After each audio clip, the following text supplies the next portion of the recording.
Good morning, students. In our previous class, we have seen the DNA structure proposed by Watson and Crick. Today, let us see how exactly these DNA are packed inside the cell. In case of eukaryotes, the DNA are present inside the nucleus of the cell, whereas in case of prokaryotes, DNA or the genetic material are suspended in the cytoplasm. So let's see how exactly the DNA are packed in the nucleus in case of eukaryotes.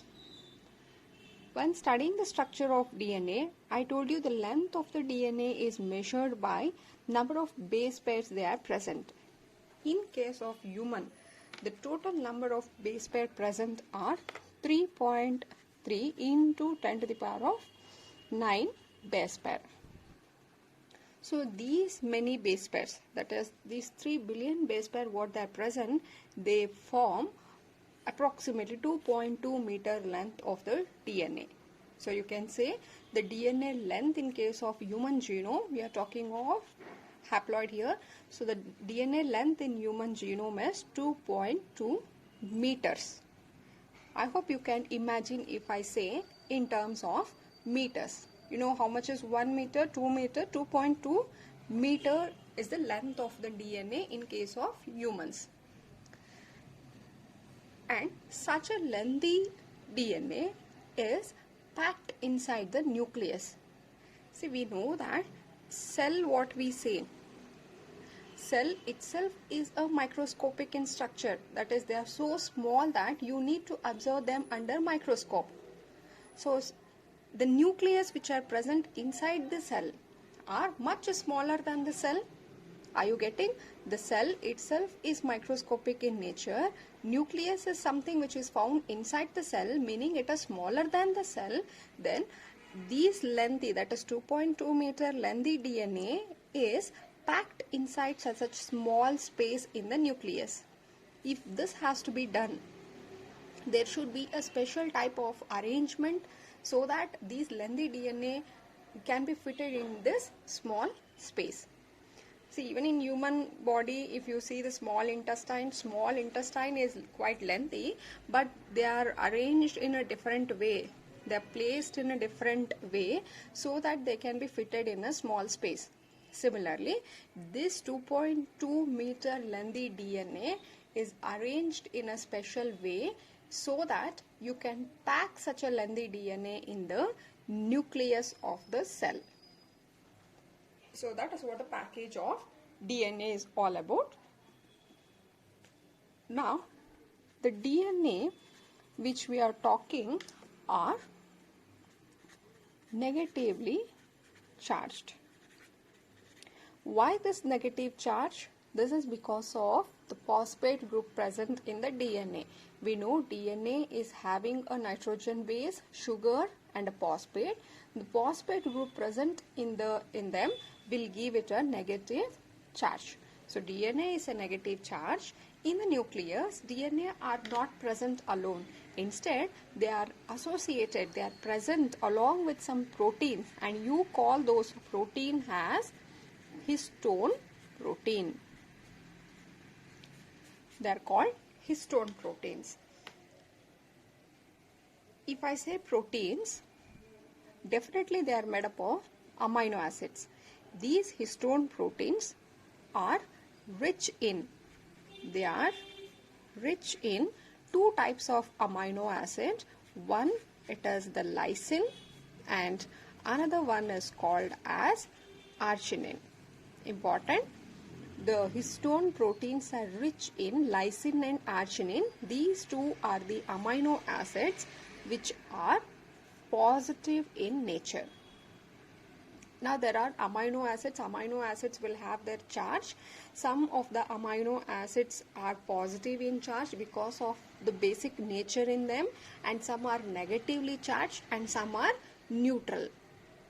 So it is always the charge of a protein depends upon the what type of amino acids they are present. If more positive charged amino acids are present, the protein will take up a positive charge. If negative charged amino acids are more, that protein will take up a negative charge, and if it is neutral, it will be a neutral protein. In this case, in these histone proteins, I told you they are rich in a positive amino acids called lysine and arginine.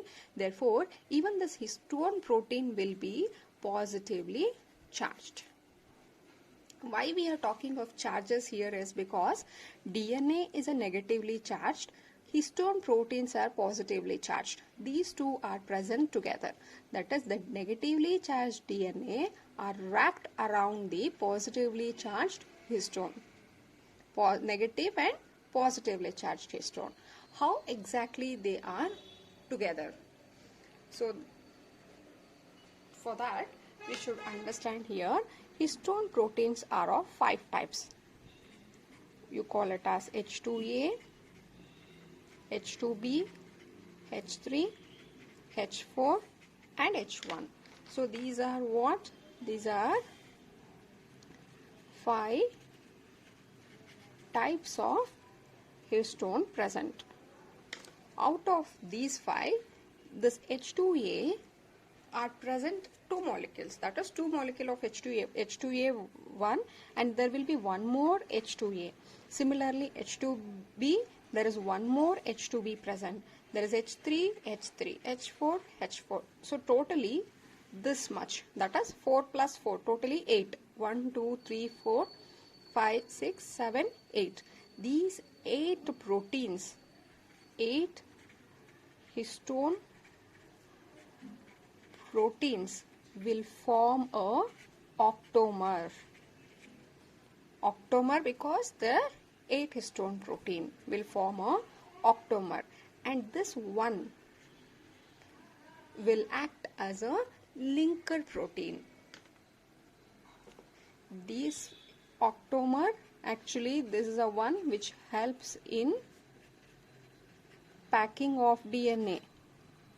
Packing of DNA, whereas this H1 will help in link or to bind. I'll explain again later. So let's first see how these octamers are formed. This is one molecule of histone. There is one more molecule of histone. So totally now we have 4 molecules of histone. Let us name it as H2A, this is H2B, this is H3 and H4. I told you there are 2 copies of H2A and one more copy of H2A is just present back to this H2A. Therefore it is backside here. H2A, there is one more H2B present here. This is H3 and there is one more H4. So this is H2A, H2B, H3, H4. Am I clear now? So totally we have 2 molecules of H2A front and back, H2B front and back, H3 back again H3, H4 backside one more H4. So totally now this core what you see is called as histone octamer. Clear? Now it has our DNA. Now I told you this histone octamer is positive charge. Now here comes our negative charge DNA. So this is our DNA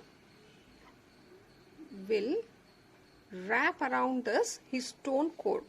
It is coming and it is wrapping around the histone core. So it has just, this is how it has been.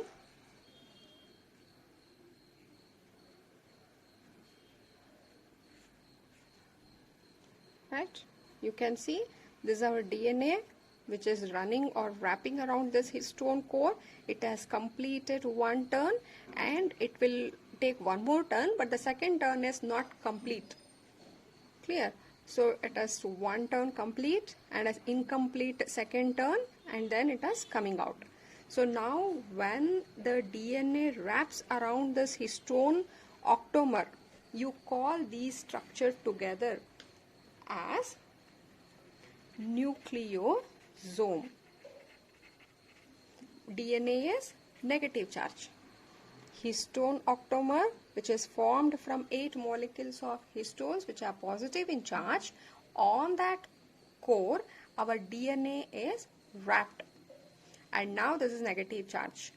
When these two are found together, you call that structure as nucleosome.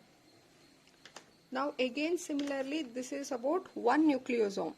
Again moving further, you will have one more histone octamer like this. You have one more histone octamer, and again this DNA which is passing will again coil around this, and it moves on like this. Clear? So here also you can see two portions of DNA. One DNA here, this portion which has been wrapped around this histone, you call it as a core DNA. You call it as a core DNA, and this portion you call it as a linker DNA. Am I clear?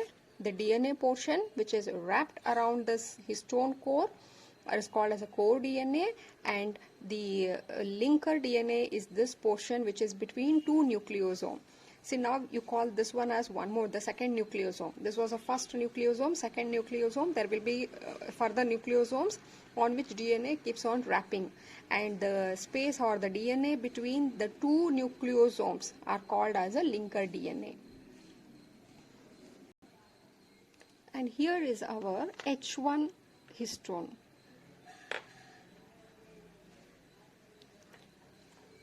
So this one is our H1 histone.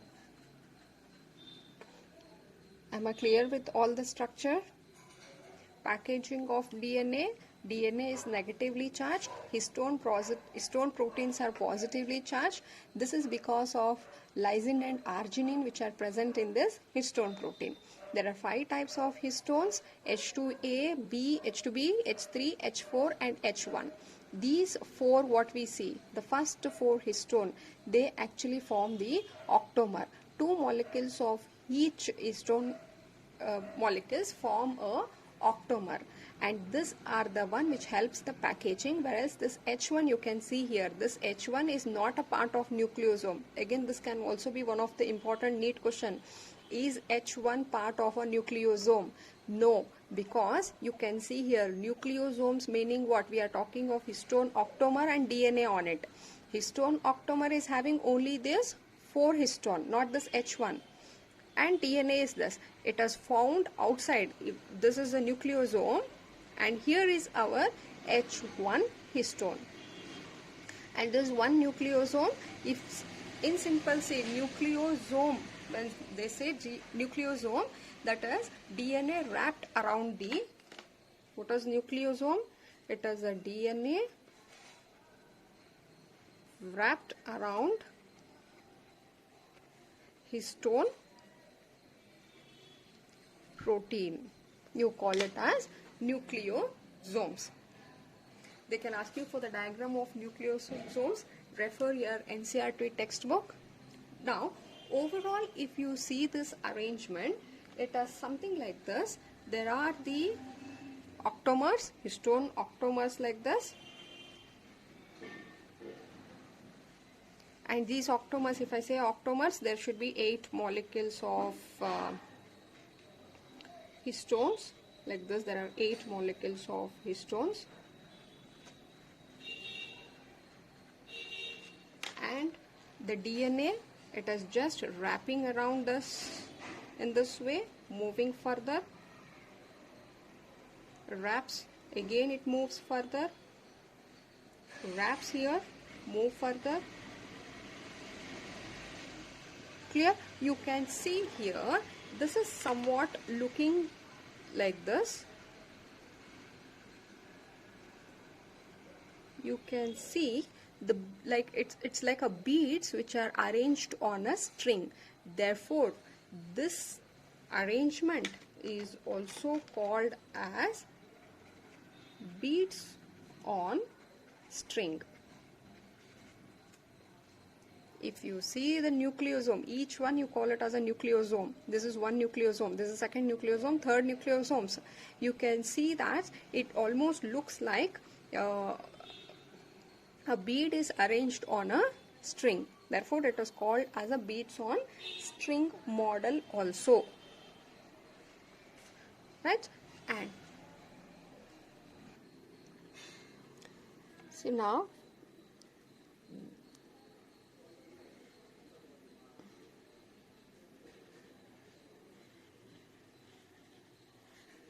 yeah. So what are these? These are histone proteins. These are all histone proteins on which our DNA is wrapped, and you call this structure as chromatin fibers. Here they are called what? Chromatin fibers. Further on, these chromatin fibers will further get coiled to form the chromatid. See, we started from the DNA.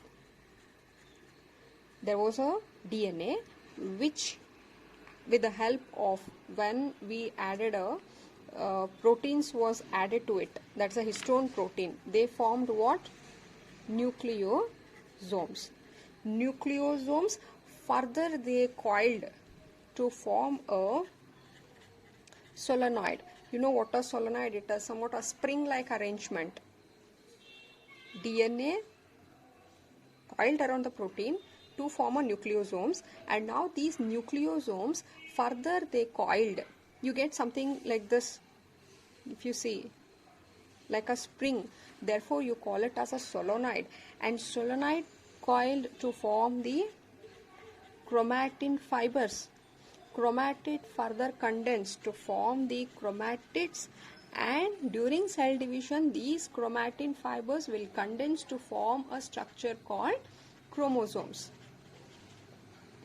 Right? So you can see here, initially it was loose, again they are coiled further, and moving on they will coil further, and they form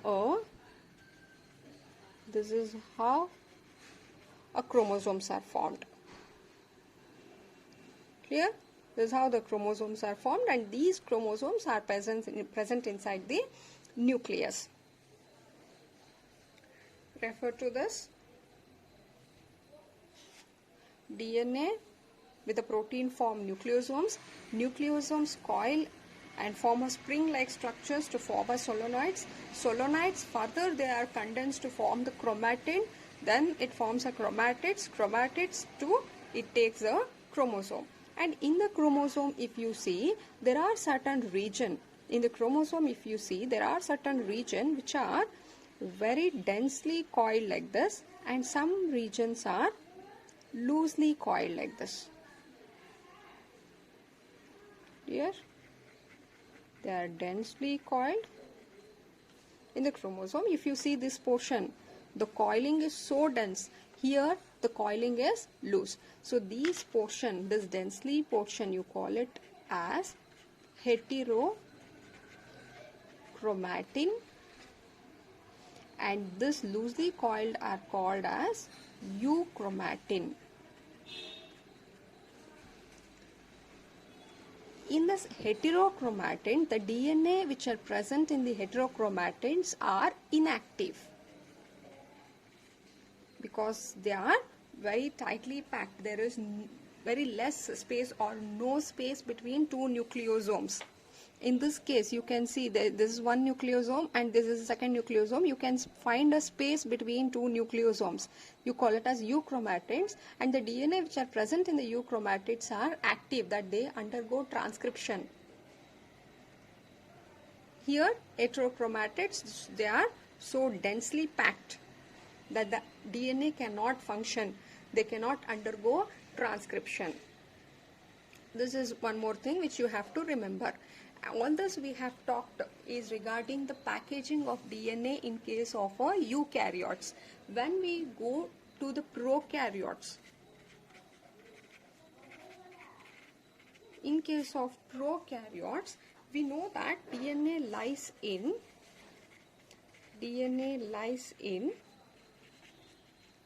cytoplasm, because these are prokaryotes. They don't have a well-defined nucleus, therefore the organelles are present. The DNA is present in the cytoplasm along with the other organelles if present. It is supercoiled. Here also it is same, that they have to be coiled and then only they can be placed inside the cell. But here the difference is, this is with the help of RNA and certain non-histone proteins. Non-histone proteins, we call those non-histone proteins as polyamine. I'll repeat here. See, in case of the eukaryotes, what we have seen, the DNA was wrapped with the help of the histone proteins. But in case of prokaryotes, the DNA are wrapped, they are coiled only, but they don't have the histone protein. They have the non-histone proteins, and you call those non-histone proteins as polyamine. Poly meaning many, amine, you know, this is a functional group, amine, and this functional group forms a protein. And now these compact mass of DNA which is present in the cytoplasm, you call those region as nucleoid, or it is also called as a prochromosome. See, what is nucleoid meaning here? Nucleus like, not the true nucleus, nucleus like structure. This compact mass of DNA, this is cytoplasm, this cell, and this is cytoplasm. Here I told you again, here also it is a coiled structure like this. These compact mass of DNA is found in the cytoplasm, and this region you call it as nucleoid. If you see, it looks like a nucleus but not a nucleus, therefore you call it as a nucleoids. Otherwise you can call it as a prochromosome also. This is in case of prokaryotes. This is not important, but this portion whatever we have discussed is very important in terms of an board exam. So please understand the concept and also go through the diagram. The diagram, please refer NCERT textbook. And one more point I missed is, I told you the DNA are wrapped around this histone protein. This wrapped DNA are called cord DNA, and the DNA between two nucleosomes are called linker DNA. And now this core DNA will have 200 base pair. It will have 200 base pair. It is accurate, it is given as 146 base pair, but we will consider what is given in the NCERT book. The core DNA is having 200 base pair, whereas this linker DNA is having 60 base pair. Right, now you know what is base pair also. Am I clear? The core DNA is made up of 200 base pair, and the linker DNA is made up of 60 base pair, and there is first turn of the DNA is complete, whereas second turn is incomplete. This is how such a lengthy, if this is a core DNA and our DNA will wrap around this, then it moves to the next core, then again it will wrap around the next core, and then to the next. Like this, they are just coiled structures. So this is all about the packaging of DNA.